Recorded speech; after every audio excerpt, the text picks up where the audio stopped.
ഒരു അസുഖത്തിന് പ്രധാന കാരണമെന്ന് പറയുന്നത് ഫാറ്റ് ഡെപ്പോസിഷനാണ്. നമ്മുടെ ലിവറിൽ ഫാറ്റ് അമിതമായിട്ട് ഡെപ്പോസിറ്റ് ചെയ്യാം.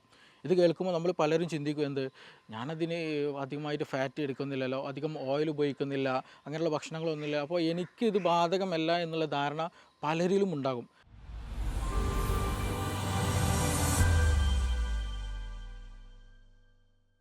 ഹലോ എവരിവൺ, ഞാൻ doctor Siraj, medical officer QNB hospital Koduvally. മദ്യപാനമോ പുകവലിയോ ഒന്നുമില്ല, പക്ഷേ ഒരു സുപ്രഭാതത്തിലാണ് ലിവർ കേട് വന്നിട്ടുണ്ട്, ലിവർ നെക്രോസിസ് ഉണ്ട്, അല്ലെങ്കിൽ ലിവർ ക്യാൻസർ ഉണ്ട് എന്നറിയുന്നത്. യഥാർത്ഥത്തിൽ എന്താണ് ഇതിനൊരു റീസൺ എന്നുള്ളത് ഇന്ന് ഒരുപാട് സ്റ്റഡീസ് നടക്കുന്നുണ്ട്. നമ്മളൊക്കെ മനസ്സിലാക്കേണ്ട ഒരു കാര്യം, ഇത് എന്താണ് ഇതിന് കാരണം എന്നുള്ളത് നമ്മളും പഠിക്കണം. ഇത് നമ്മുടെ ലൈഫിൽ നമ്മൾ അറിയാതെ തന്നെ നമ്മിൽ നടന്നുകൊണ്ടിരിക്കുന്ന ഒരു പ്രോസസ്സാണ് യഥാർത്ഥത്തിൽ ഈ ലിവർ ഡാമേജ് എന്ന് പറയുന്നത്. ഈ ഒരു അസുഖത്തിന് പ്രധാന കാരണമെന്ന് പറയുന്നത് ഫാറ്റ് ഡെപ്പോസിഷനാണ്. നമ്മുടെ ലിവറിൽ ഫാറ്റ് അമിതമായിട്ട് ഡെപ്പോസിറ്റ് ചെയ്യാം. ഇത് കേൾക്കുമ്പോൾ നമ്മൾ പലരും ചിന്തിക്കും എന്ത്, ഞാനതിന് അധികമായിട്ട് ഫാറ്റ് എടുക്കുന്നില്ലല്ലോ, അധികം ഓയിൽ ഉപയോഗിക്കുന്നില്ല, അങ്ങനെയുള്ള ഭക്ഷണങ്ങളൊന്നുമില്ല, അപ്പോൾ എനിക്കിത് ബാധകമല്ല എന്നുള്ള ധാരണ പലരിലും ഉണ്ടാകും. ഈ അടുത്ത കാലത്ത് നമ്മളിൽ നിന്നുള്ള പല പ്രമുഖരും മരണപ്പെടാനുള്ള പ്രധാന കാരണം ഈ ഒരു ഡിസീസാണ്. അമിതമായിട്ട് ഫാറ്റ് ഡെപ്പോസിറ്റ് ചെയ്തതിന് ശേഷം ലിവർ കേടുവരിക, ലിവർ ഫൈബ്രോസിസ് നടന്ന് നെക്രോസിസ് നടന്ന് പിന്നീട് ലിവർ ക്യാൻസർ വരെ നടക്കുന്ന ഒരു സംവിധാനം, അല്ലെങ്കിൽ അങ്ങനെ ഒരു പ്രശ്നം ഇന്ന് നമ്മുടെ ഒരു സിറ്റുവേഷനിൽ കൂടുതലായിട്ടുണ്ട്. എസ്പെഷ്യലി കേരളത്തിൽ ഇത് അമിതമായിട്ട് ഫാറ്റ് ഉപയോഗിക്കൊണ്ട് വരുന്ന ഒരു പ്രോസസ്സല്ല, അല്ലെങ്കിൽ അമിതമായിട്ട് ഫാറ്റ് ഉപയോഗിക്കുന്നതിലൂടെ വരുന്നൊരു അസുഖമല്ല എന്നുള്ളത് നമ്മൾ ആദ്യം മനസ്സിലാക്കണം. അപ്പോൾ എങ്ങനെയാണ് ഈ ഫാറ്റ് നമ്മുടെ ശരീരത്തിൽ കൂടുന്നത്? അല്ലെങ്കിൽ ഞാൻ അമിതമായിട്ട് ആൽക്കഹോൾ തന്നെ ഉപയോഗിക്കുന്നില്ല, പിന്നെ എന്തുകൊണ്ട് എൻ്റെ ലിവറിന് ഇങ്ങനെ ഒരു അസുഖം വരുന്നു, എന്തുകൊണ്ട് എൻ്റെ ലിവർ ഡാമേജ് ആകുന്നു എന്നുള്ളത് എല്ലാ മലയാളീസും, ഭക്ഷണം കഴിക്കുന്ന എല്ലാ ആളുകളും അറിഞ്ഞിരിക്കേണ്ട, മനസ്സിലാക്കേണ്ട ഒരു പ്രോസസ്സാണ്, അല്ലെങ്കിൽ അങ്ങനെയുള്ള ഒരു സംഗതിയാണത്. ഫാറ്റ് പ്രൊഡ്യൂസ് ചെയ്യുക, അല്ലെങ്കിൽ നിർമ്മിച്ച ഫാറ്റ് ഉപയോഗിക്കുക എന്നുള്ളതെല്ലാം ലിവറിൻ്റെ ഒരു പ്രധാന ഫംഗ്ഷനാണ്. അപ്പോൾ എങ്ങനെയാണ് ഈ ഫാറ്റ് പ്രൊഡ്യൂസ് ചെയ്യുന്നത് എന്നുള്ളത് ആദ്യം നമ്മൾ മനസ്സിലാക്കണം. നമ്മൾ അമിതമായി കഴിക്കുന്ന പഞ്ചസാര, അല്ലെങ്കിൽ മധുരം, അമിതമായി കഴിക്കുന്ന ചോറ്, അന്നജം, ഇങ്ങനെയുള്ള ഭക്ഷണങ്ങൾ, എസ്പെഷ്യലി നമ്മുടെ കേരളീസിൻ്റെ മെയിൻ ഫുഡാണ് ഈ പറയുന്ന ചോറ്, അല്ലെങ്കിൽ കപ്പ പോലെയുള്ള കിഴങ്ങുകൾ. അപ്പോൾ ഇതിൽ നിന്നെല്ലാം ലഭിക്കുന്ന കണ്ടൻറ്റ് സെയിമാണ്, ഷുഗറാണ്, അല്ലെങ്കിൽ ഗ്ലൂക്കോസാണ്. ഈ ഗ്ലൂക്കോസ് അമിതമായിട്ട് നമ്മുടെ ശരീരത്തിൽ വരുമ്പോൾ ലിവർ എന്ത് ചെയ്യും? ഈ ഗ്ലൂക്കോസിനെ എല്ലാം ഫാറ്റായിട്ട് ശരീരത്തിൽ സ്റ്റോർ ചെയ്യും. അത് ഗ്രാജ്വലി ഫാറ്റ് പല ഭാഗങ്ങളിൽ സ്റ്റോർ ചെയ്യുന്നതിന് കൂടെ തന്നെ നമ്മുടെ ബട്ടക്സിൽ സ്റ്റോർ ചെയ്യാറുണ്ട്, ചിലർക്ക് വയറിൻ്റെ ഭാഗത്ത് സ്റ്റോർ ചെയ്യാറുണ്ട്, അബ്ഡോമിനൽ റീജിയനിൽ സ്റ്റോർ ചെയ്യാറുണ്ട്, സ്കിന്നിൻ്റെ താഴെയായിട്ട് സ്റ്റോറേജ് വരാറുണ്ട്. പിന്നെ അത് ഗ്രാജ്വലി അമിതമായിട്ട് ഷുഗർ കണ്ടന്റ് നമ്മുടെ ശരീരത്തിൽ കൂടിയാൽ ഈ ഫാറ്റ് കൂടുവരും. ഈ ഫാറ്റ് പിന്നീട് എന്ത് ചെയ്യും? നമ്മുടെ ലിവറിനെയും പൊതിഞ്ഞു തുടങ്ങും. ഗ്രാജ്വലി എന്ത് ചെയ്യും? ഈ ലിവറിലുള്ള സെല്ലുകൾ, ഹെപ്പാറ്റോസൈറ്റിൽ ഈ ലിവർ സെല്ലിൽ ഈ ഫാറ്റ് ഡെപ്പോസിറ്റ് ചെയ്തതിന് ശേഷം ആ ഗ്രാജ്വലി എന്ത് ചെയ്യും? മെല്ലെ ആ ഒരു സെല്ല് നശിച്ചു പോകും, ഫൈബ്രോസിസ് നടക്കും, സിറോസിസ് വരും, ക്യാൻസറായിട്ടും മാറാൻ സാധ്യതയുണ്ട്. അപ്പോൾ നമ്മൾ മനസ്സിലാക്കേണ്ട ഈ ഒരു പ്രോസസ്സ് ഭക്ഷണം കഴിക്കുന്ന എല്ലാ മനുഷ്യരിലും നടന്നുകൊണ്ടിരിക്കുന്ന ഒരു പ്രോസസ്സാണ്. അപ്പോൾ ഞാൻ അമിതമായിട്ട് ഫാറ്റ് കഴിക്കുന്നില്ല, ഓയിൽസ് എടുക്കുന്നില്ല എന്നൊന്നും പറഞ്ഞിട്ട് ഒരു കാര്യവുമില്ല. നമ്മൾ ഭക്ഷണം കഴിക്കുന്നുണ്ടെങ്കിൽ, അന്നജം അമിതമായിട്ട് എടുക്കുന്നുണ്ടെങ്കിൽ, എക്സ്ട്രാ ഒരു അന്നജം നമ്മുടെ ബോഡിയിൽ വന്നു പോയാൽ, നമ്മൾ അമിതമായിട്ട് വർക്കൗട്ട് ചെയ്യുന്നില്ല, ഒരു സെഡൻറ്ററി ലൈഫാണ്, ഓഫീസ് വർക്കാണ്, കൂടുതലായിട്ട് എന്തെങ്കിലും കമ്പ്യൂട്ടറിൽ ഇരുന്നിട്ട് വർക്കാണ്. അപ്പോൾ അങ്ങനെയൊക്കെ വരുമ്പോൾ നമ്മൾ കഴിക്കുന്ന ഭക്ഷണത്തിൽ അമിതമായിട്ട് വരുന്ന ഗ്ലൂക്കോസ് എന്ത് ചെയ്യും? ലിവർ ഈ പറഞ്ഞതുപോലെ ലിവർ ഫാറ്റായിട്ട് സ്റ്റോർ ചെയ്യും. ഈ ഫാറ്റ് അമിതമായിട്ട് വരുമ്പോൾ ഗ്രാജ്വലി ഹെപ്പാറ്റോസൈറ്റിൽ ലിവർ സെല്ലിൽ ഡാമേജ്ഡ് ആയിട്ട് നെക്രോസിസ് വരും, അവിടുത്തെ കോശങ്ങൾ നശിച്ചു പോകും. ഗ്രാജ്വലി മെല്ലെ എന്ത് ചെയ്യും? നേരത്തെ പറഞ്ഞതുപോലെ സിറോസിസിലെടുക്കും. ഈ ഒരു പ്രോസസ്സാണ് ഇന്ന് നമ്മൾ പോലും അറിയാതെ നമ്മളിൽ മിക്കരിലും നടന്നുകൊണ്ടിരിക്കുന്നുള്ളത് നമ്മൾ ഇനിയെങ്കിലും തിരിച്ചറിയണം. അതുകൊണ്ടാണ് പെട്ടെന്നൊരു ദിവസം നമുക്ക് ലിവർ ഡാമേജ്ഡ് ആണ്, ലിവർ മാറ്റിവെക്കണം, ലിവർ ക്യാൻസർ വന്നിട്ടുണ്ട്, വേറെ ഇനി ഒരു ഓപ്ഷൻ ഇല്ല എന്നുള്ള കണ്ടീഷനിലേക്ക് എത്തുന്നത്. അപ്പോൾ ഇത് പെട്ടെന്ന് മനസ്സിലാക്കാനോ ഇത് പെട്ടെന്ന് ട്രീറ്റ്മെൻറ്റിലേക്ക് നടത്താനോ നമുക്ക് സാധിച്ചുകൊള്ളണമെന്നും ഇല്ല. ഇത് കൂടുതലായിട്ട് ഇതിൻ്റെ കൂടെ തന്നെ, അതായത് ഫാറ്റി ലിവർ അതിൻ്റെ കൂടെ തന്നെ വരുന്ന മറ്റു പ്രശ്നങ്ങളാണ് ഒബേസിറ്റി, പൊണ്ണത്തടി വരിക, അമിതമായിട്ട് വണ്ണം വെക്കുന്ന അവസ്ഥ, അതുപോലെ ഇൻസുലിൻ റെസിസ്റ്റൻസ്, PCOD പോലെയുള്ള പ്രശ്നങ്ങൾ വരും സ്ത്രീകളിൽ, അതുപോലെ ഡിസ്ലിപ്പിഡമി, അതായത് HDLൻ്റെ അളവ്, കൊളസ്ട്രോളിൻ്റെ അളവ് കുറയുകയും LDLൻ്റെ അളവ് കൂടുകയും ചെയ്യുക. എന്ന് ഒരുപാട് നമ്മൾ ടെസ്റ്റുകളൊക്കെ ചെയ്യും, പക്ഷേ ഇത് എന്തിന് ടെസ്റ്റാണോ, ഇത് എന്തിന് ബാധിക്കുന്നതാണെന്ന് നമുക്കൊന്നും അറിയില്ല. അപ്പോൾ ഈ അമിതമായിട്ട് HDL കുറയുകയും LDL കൂടുകയും ചെയ്യുന്നൊരു കണ്ടീഷൻ വരിക, അതുപോലെ ഡയബറ്റിക്കിൻ്റെ ഇഷ്യൂസ് വരിക, ഇവർക്കൊക്കെ എന്ത് ചെയ്യും? ഈ പറയുന്ന ലിവർ ഫാറ്റി ലിവറിൻ്റെ ഈ ഒരു കണ്ടീഷൻ ഇവരുമായിട്ട് ഏറ്റവും ലിങ്ക്ഡ് ആണ്. അപ്പോൾ നിങ്ങൾക്ക് ഷുഗർ ഉണ്ടെന്നുണ്ടെങ്കിൽ ഫാറ്റി ലിവർ വരാൻ സാധ്യത വളരെ കൂടുതലാണ്. നിങ്ങൾക്ക് പൊണ്ണത്തടി ഉണ്ടെങ്കിൽ തീർച്ചയായിട്ടും ഫാറ്റി ലിവറിന് സാധ്യത വളരെ കൂടുതലാണ്. PCOD ഉണ്ടെങ്കിൽ ഫാറ്റി ലിവറിന് സാധ്യത വളരെ കൂടുതലാണ്. അപ്പോൾ ഈ അസുഖമുള്ളവർ എന്ത് ചെയ്യണം? നിർബന്ധമായിട്ടും ഇങ്ങനെയുള്ള വിഷയങ്ങൾ അല്ലെങ്കിൽ ഫാറ്റി ലിവർ ഉണ്ടോ എന്നുള്ള കാര്യത്തിൽ നമ്മൾ പ്രത്യേകം ശ്രദ്ധിക്കണം. ഫാറ്റി ലിവർ വരാനുള്ള ഒരുപാട് കാരണങ്ങൾ ഞാൻ നേരത്തെ പറഞ്ഞു. അമിതമായിട്ട് നമ്മൾ ഭക്ഷണം കഴിക്കുമ്പോൾ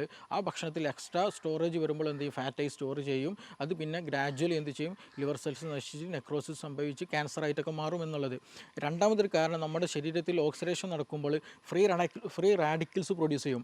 അത് പിന്നെ എന്ത് ചെയ്യും? നമ്മുടെ കോശങ്ങളെ നശിപ്പിക്കാനുള്ള ചാൻസസ് ഉണ്ട്. അതേപോലെ ഗട്ടിൽ നിന്ന് വരുന്ന നമ്മുടെ അബ്ഡോമിനൽ എന്നുള്ളത് വളരെ ഇമ്പോർട്ടൻറ്റ് നമ്മുടെ ഹെൽത്തിന്, എസ്പെഷ്യലി നമ്മുടെ ഡൈജഷൻ, അതുപോലെ സ്മോൾ ഇൻറ്റസ്റ്റൈൻ, ലാർജ് ഇൻറ്റസ്റ്റൈനിലൊക്കെ നടക്കുന്ന ഒരുപാട് പ്രോസസ്സുകളുണ്ട്.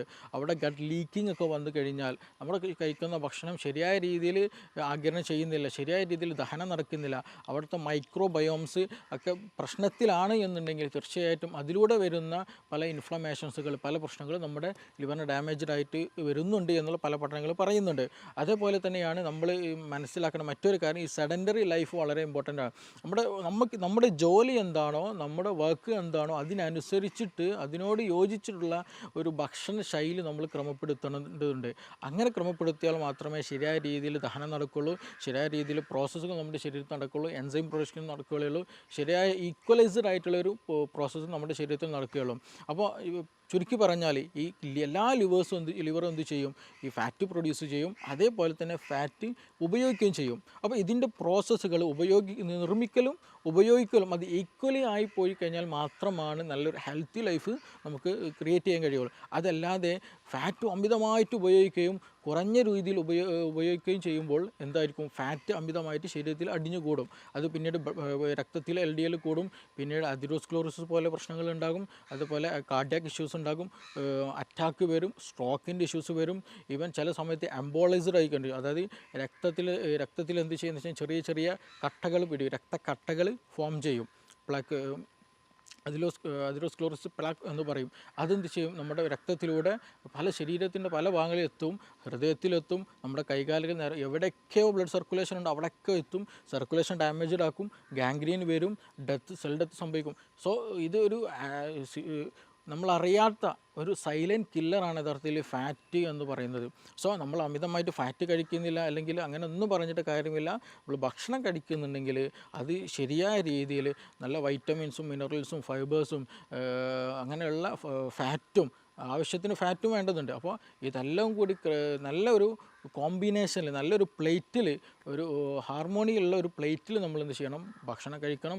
അങ്ങനെ കഴിച്ചാൽ മാത്രമാണ് നമുക്ക് നമ്മുടെ ലൈഫ് മാനേജ് ചെയ്യാൻ കഴിയുള്ളൂ. അപ്പോൾ ഇതിൻ്റെ മെയിൻ പ്രശ്നം എന്താണെന്ന് വെച്ചാൽ, ഫാറ്റി ലിവർ വന്നു കഴിഞ്ഞാൽ നമുക്കിത് പെട്ടെന്ന് മനസ്സിലാക്കാൻ കഴിയില്ല.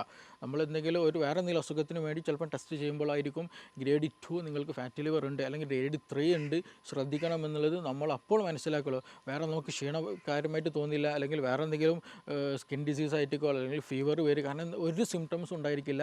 ഇത് നമ്മൾ ഗ്രാജ്വലി നമ്മൾ മനസ്സിലാക്കേണ്ടതാണ്.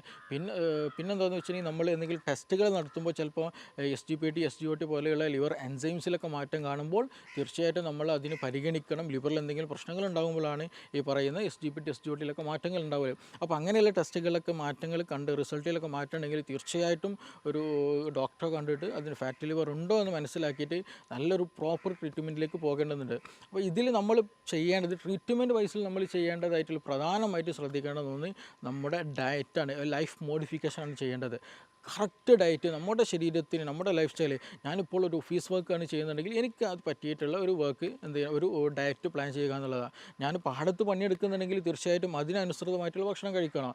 ഞാൻ മറ്റെന്തെങ്കിലും പണിയെടുക്കുന്ന അതിനനുസൃതമായിട്ടുള്ള ഭക്ഷണം കഴിക്കണം. അപ്പോൾ എൻ്റെ ജോലി എന്താണോ അതിനനുസരിച്ചുള്ള ആവശ്യമായിട്ടുള്ള ഷുഗേഴ്സ്, അത് ഫൈബേഴ്സ്, വൈറ്റമിൻസ്, മിനറൽസൊക്കെ അടങ്ങിയിട്ടുള്ള ഭക്ഷണം കഴിക്കുക എന്നുള്ളതാണ്. പിന്നീട് അതുപോലെ അമിതമായിട്ട് പൊണ്ണത്തടി ഉണ്ടെന്നുണ്ടെങ്കിൽ, എക്സ്ട്രാ ഫാറ്റ് നിങ്ങൾക്ക് തോന്നുന്നുണ്ടെങ്കിൽ, നമ്മൾ കൂടുതൽ എക്സസൈസുകൾ ചെയ്യുക, വർക്കൗട്ട് ചെയ്യുക, സ്വിമ്മിങ്, അതുപോലെ സൈക്ലിംഗ് പോലെയുള്ള പ്രോസസ്സുകൾ ഏർപ്പെടുക എന്നുള്ളത് തന്നെയാണ്. ഇതിന് കൂടെ തന്നെ മറ്റു പല അസുഖങ്ങളും നമ്മൾ വരും. ഹൈപ്പർ ടെൻഷൻ വരാറുണ്ട്, ഡയബറ്റിക്, PCOD, പൊണ്ണത്തടി, അങ്ങനെയുള്ള പല ഇഷ്യൂസും ഈ പറഞ്ഞ പോലെ ഫാറ്റ് റിലേറ്റഡ് ആയിട്ട് വരുന്നുണ്ട്. അതുകൊണ്ട് നിർബന്ധമായിട്ട് ഇതൊരു സൈലൻറ്റ് കില്ലറാണെന്ന് നമ്മൾ ഇപ്പോഴെങ്കിലും മനസ്സിലാക്കണം. നമ്മുടെ സൊസൈറ്റിയിൽ, നമ്മുടെ വീടിൽ ഒന്നിലധികം ആളുകളെ മിക്കപ്പോഴും ബാധിച്ചിട്ടുള്ള ഒരു അസുഖമാണ് യഥാർത്ഥത്തിൽ non alcoholic fatty liver disease എന്നുള്ള പറയുന്നത്. അപ്പോൾ നമ്മൾ മനസ്സിലാക്കേണ്ട ഒരു കാര്യം, ഇത് ആൽക്കഹോൾ ഉപയോഗിച്ചവർക്ക് വരണം എന്നില്ല, അല്ലെങ്കിൽ അത് മാത്രം ഉപയോഗിച്ചവർക്ക് അല്ല വരുന്നത്.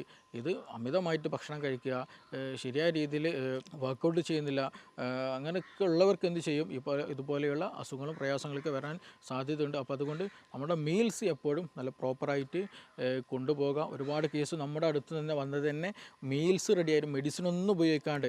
ചില ആളുകൾ മെഡിസിൻ അമിതമായിട്ട് ഉപയോഗിക്കും. ഞാൻ കൊളസ്ട്രോളിനുള്ള മരുന്ന് കഴിക്കുന്നുണ്ടല്ലോ, അതുകൊണ്ട് എനിക്കിത് ബാധിക്കില്ല, എൻ്റെ ശരീരത്തിൽ കൊളസ്ട്രോൾ എനിക്ക് കൂടില്ല, ഫാറ്റ് കൂടില്ല എന്നുള്ള തെറ്റിദ്ധരിക്കുന്ന ഒരുപാട് പേരുണ്ട്.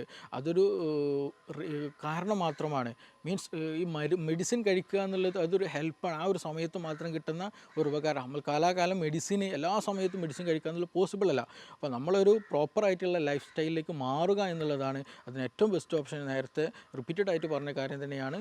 ഭക്ഷണം എന്ത് ചെയ്യുക, അമിതമായിട്ട് അന്നജം ഉപയോഗിക്കുന്നത് കുറക്കുക, ആവശ്യത്തിന് പ്രോട്ടീന്, നല്ല ഫാറ്റുകൾ, അത്യാവശ്യം വ്യായാമങ്ങൾ കാര്യങ്ങൾ ചെയ്യുക, അങ്ങനെ ഒരു ഹെൽത്തി ലൈഫ് സ്റ്റൈൽ ക്രിയേറ്റ് ചെയ്യാൻ ശ്രദ്ധിക്കുക. നമ്മുടെ അടുത്ത് നിന്ന് ഒരുപാട് കേസുകൾ നമ്മൾ മെഡിസിൻ ഉപയോഗിക്കാതെ തന്നെ കേവലം ഒരു നല്ലൊരു ചെറിയ സിമ്പിളായിട്ട് വർക്കൗട്ടുകൾ കൊടുത്തിട്ട് വീട്ടിൽ നിന്ന് ചെയ്യാൻ പറ്റാവുന്ന ഒരുപാട് വർക്കൗട്ടുകൾ, ആ കേസിൽ തന്നെ നമുക്ക് PCOD പോലുള്ള പ്രശ്നങ്ങൾ, ഡയബറ്റിക്കിൻ്റെ കേസുകൾ, പൊണ്ണത്തടിയുടെ കേസുകൾ, അങ്ങനെയുള്ള ഒരുപാട് പ്രശ്നങ്ങൾ നമുക്ക് ക്ലിയർ ചെയ്യാൻ കഴിഞ്ഞിട്ടുണ്ട്.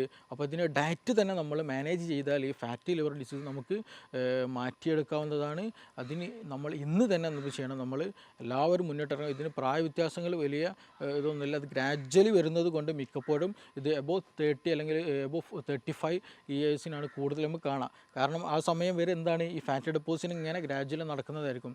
സോ നിർബന്ധമായിട്ട് നമ്മുടെ ഡയറ്റിൽ മാറ്റങ്ങൾ വരുത്തുക, അതിന് വേണ്ട കാര്യങ്ങൾ ചെയ്യുക. ഓക്കെ, എന്തെങ്കിലും സംശയങ്ങൾ കാര്യങ്ങൾ ഉണ്ടെങ്കിൽ നിങ്ങൾക്ക് നമ്പറിൽ കോൺടാക്റ്റ് ചെയ്യാവുന്നതാണ്. Okay, thank you. മറ്റൊരു വിഷയമായിട്ട് വീണ്ടും കാണാം.